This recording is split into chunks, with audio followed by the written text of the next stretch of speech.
In questo millennio di star, icone pop, icone rap, icone hip hop feticcio, idoli di plastica, influencer come Fedez, giudici di X Factor,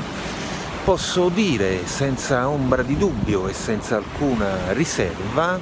di preferire a tali artisti populisti, perché troppo pop, troppo popolari e troppo servi dei trend di mercato e anche dei trend politici di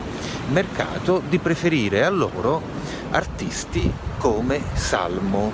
che invitando i suoi fan a bruciare tutti i suoi CD, tutti i suoi gadget, qualora votassero Salvini, manifesta cosa sia la costante resistenziale sarda. Aggiungo però la nota triste che è